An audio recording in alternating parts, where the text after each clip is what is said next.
Welcome viewers, এই ভিডিওটোত ফ্ৰেকশনৰ কিছুমান important question লৈ আহিছোঁ। আমাৰ চেনেলটো যদি এতিয়ালৈকে ছাবস্ক্ৰাইব কৰা নাই তেনেহ'লে চেনেলটো ছাবস্ক্ৰাইব কৰি দিব আৰু ভিডিওটো লাইক আৰু শ্বেয়াৰ কৰি দিব। তেনেহ'লে পলম নকৰি ভিডিওটো আৰম্ভ কৰোঁ। প্ৰথম প্ৰশ্ন, 4 ভাগৰ 3ৰ লগত 6 ভাগৰ 5 যোগ কৰিলে কিমান হ'ব নিৰ্ণয় কৰিব লাগে। প্ৰথমে 4 আৰু 6ৰ এলচিএম কৰিব লাগিব। 4 আৰু 6ৰ এলচিএম হৈছে 12। এতিয়া 12ক 4ৰে হৰণ কৰিম 3, 3ৰ লগত এই 3 পূৰণ কৰিম 9, 12ক 6 দি হৰণ কৰিম 2, 2ৰ লগত 5 পূৰণ কৰিম 10, 9 আৰু 10 যোগ কৰিম 19, 19ক 12ৰে হৰণ কৰিম, 12 8 চিনৰ তলত, ৰিমাইণ্ডাৰ হৈছে 7, 7 8 চিনৰ ওপৰত, ভাগফল 1 আগত বহিব, 1 সমস্ত 12 ভাগৰ 7, উত্তৰ হৈছে 1 সমস্ত 12 ভাগৰ 7, অপশ্যন এ। নেক্সট কুৱেশ্যন, অংকটো বিয়োগ কৰিব লাগে। ভগ্নাংশ কেইটা মিশ্ৰ ভগ্নাংশ দিয়া আছে, অপ্ৰকৃত ভগ্নাংশত আনিব লাগিব। অৰ্থাৎ প্ৰথমে সমস্ত ভাঙি ল'ব লাগিব। 8 চিনৰ তলত লিখিম 3, 3 আৰু 4 পূৰণ কৰিম 12, 12ৰ লগত 2 যোগ কৰিম 14, 8ৰ লগত 3 পূৰণ কৰিম 24, 24ৰ লগত 3 যোগ কৰিম 27, 3 আৰু 8ৰ এলচিএম কৰিম 24, 24ক 3ৰে হৰণ কৰিম 8, 8ৰ লগত 14 পূৰণ কৰিম 112, 24ক 8ৰে হৰণ কৰিম 3, 3ৰ লগত 27 পূৰণ কৰিম 81, 114ৰ পৰা 81 বিয়োগ কৰিম 33, 33ক 24ৰে হৰণ কৰিম 1 সমস্ত 24 ভাগৰ 9, উত্তৰ হৈছে 1 সমস্ত 24 ভাগৰ 9, অপশ্যন চি। নেক্সট কুৱেশ্যন, ভগ্নাংশৰ হৰণ কৰিব লাগে। 6ৰ লগত 5 পূৰণ কৰিম 30, 30ৰ লগত 5 যোগ কৰিম 35, 3ৰ লগত 4 পূৰণ কৰিম 12, 12ৰ লগত 2 যোগ কৰিম 14। এতিয়া 6 ভাগৰ 35 লিখিম, হৰণ চিনটো পূৰণ চিন কৰিম।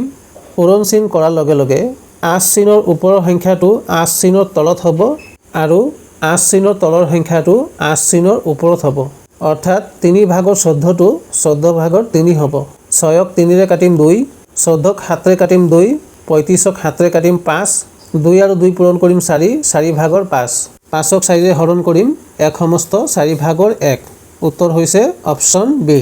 নেক্সট কুৱেশ্যন, এখন গাঁৱৰ মুঠ জনসংখ্যা 300, ইয়াৰে 5 ভাগৰ 2 অংশ মহিলা, তেন্তে মহিলাৰ সংখ্যা কিমান? গাঁৱৰ মুঠ জনসংখ্যা হৈছে 300, মহিলা হৈছে 5 ভাগৰ 2 অংশ। 300 পূৰণ 5 ভাগৰ 2 লিখিব লাগিব। 300ক 5ৰে কাটিম 60, 60 আৰু 2 পূৰণ কৰিম 120। গাঁওখনত মহিলা হৈছে 120 গৰাকী, উত্তৰ হৈছে অপশ্যন চি। নেক্সট কুৱেশ্যন, 12ত কিমানটা 3 ভাগৰ 1 অংশ আছে? 12ৰ মাজত কিমানটা 3 ভাগৰ 1 অংশ আছে তাকেই নিৰ্ণয় কৰিব লাগে। 12ক 3 ভাগৰ 1 অংশৰে হৰণ কৰিব লাগিব। 12 হৰণ 3 ভাগৰ 1, 12 লিখিম, হৰণ চিনটো পূৰণ চিন কৰিম। 3 ভাগৰ 1টো 3 8 চিনৰ ওপৰত হ'ব আৰু 1 8 চিনৰ তলত হ'ব। 12 আৰু 3 পূৰণ কৰিম 36, উত্তৰ হৈছে 36, অপশ্যন ডি। নেক্সট কুৱেশ্যন, নিম্নলিখিত ভগ্নাংশসমূহৰ কোনটো আটাইতকৈ ডাঙৰ? ভগ্নাংশ কেইটা হৈছে 12 ভাগৰ 11, 7 ভাগৰ 6, 15 ভাগৰ 14 আৰু 5 ভাগৰ 4। ওপৰৰ সংখ্যাটো সৰু আৰু তলৰ সংখ্যাটো ডাঙৰ। ভগ্নাংশ কেইটা হৈছে প্ৰকৃত ভগ্নাংশ আৰু ভগ্নাংশ কেইটাৰ মাজত ডিফাৰেঞ্চ হৈছে 11 আৰু 12ৰ মাজত ডিফাৰেঞ্চ হৈছে 1, 6 আৰু 7ৰ মাজত ডিফাৰেঞ্চ হৈছে 1, 14 আৰু 15ৰ মাজত ডিফাৰেঞ্চ হৈছে 1, 4 আৰু 5ৰ মাজত ডিফাৰেঞ্চ হৈছে 1।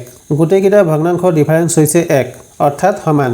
যদি ভগ্নাংশ কেইটা প্ৰকৃত ভগ্নাংশ হয় আৰু ডিফাৰেঞ্চ যদি সমান হয়, ভগ্নাংশ কেইটাৰ মাজত ওপৰত আটাইতকৈ ডাঙৰ সংখ্যা থকা ভগ্নাংশটোৱেই হৈছে আটাইতকৈ ডাঙৰ ভগ্নাংশ।